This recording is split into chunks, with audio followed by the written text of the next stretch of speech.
Hi, I'm Natalie Pendergrass, and today I'm going to teach you how to undrape a body properly.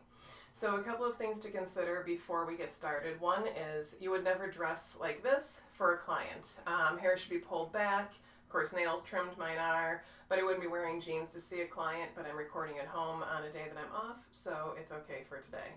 Second of all, I am going to be demonstrating on a skeleton so that you can see where the draping material goes based on bony landmarks, because that is really important to understand, because bony landmarks not change on your clients. They all have the same bones, so when you understand what the bones are positioned at in the body, it'll help you know where to place the drape properly.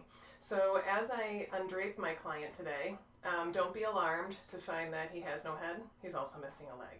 But that's okay. That's why I was able to borrow the skeleton and come home for this demonstration today.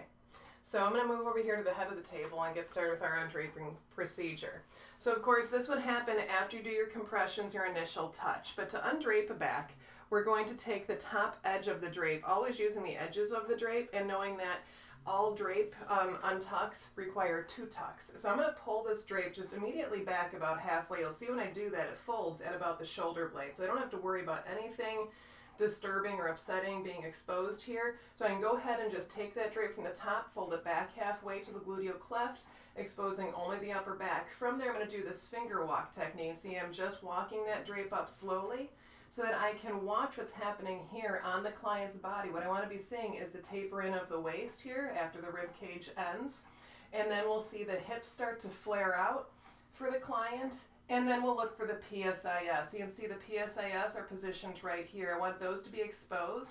About an inch or two below here will be the gluteal cleft. That's of course what we don't want to expose. So we'll come down to expose the PSIS. Holding that drape down, I'll reach across the table and pin that drape with one hand, slide my hand out to the edge of the drape, and tuck under the client's waist. We dive down into the table so we don't pinch the client under the client's waist, because again, there's no bone pressing down to the table. It's a nice area to go. I bring my hands to my side of the table, holding one hand to the side of the hip. I'm going to take my other hand out to the edge of the drape and again down into the table under the client's waist. So now I have a fully exposed back. I can even get down and work around those hips and the whole upper body. When it's time to work arms, I can expose those, but otherwise the arms are kept warm. From here to redrape, I'm simply going to pull that drape out and up.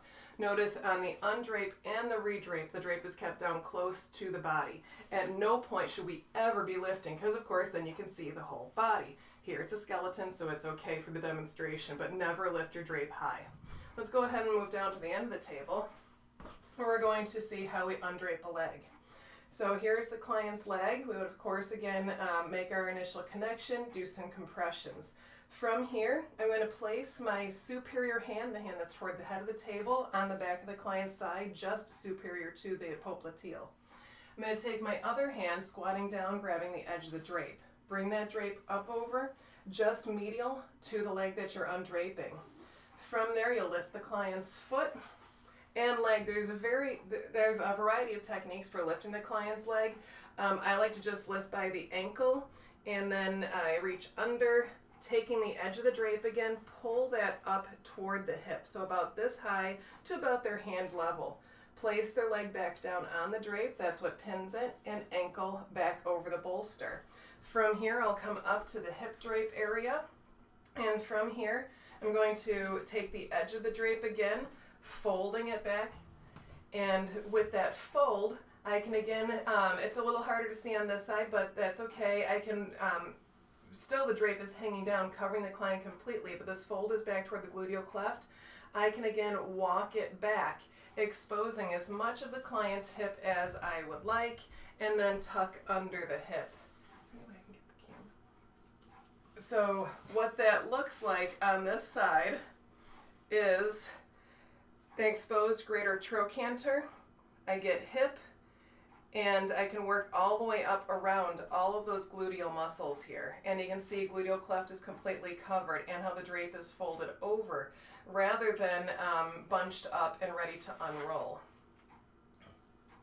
Then to redrape, I go back in the reverse order of what I undraped, first recovering the hip, pulling it out from the waist tuck, and then I'll come back down, lift the client's leg, always squatting to lift because their leg will be much heavier than the skeleton's leg. I lift that leg up, Bring the drape back under, replace the leg, the foot, and recover that leg. So it's important to note, one thing to pay attention to is notice there's all this draping material over this leg. That is exactly what goes under this leg. What you want to avoid doing, I'm just going to show you quick, oftentimes see happen is this drape gets all bunchy over here, and then the therapist just grabs the drape and does this. You can see if this client had two legs, the other leg would be exposed right now. So you don't ever want to pull the drape from the other side of the table.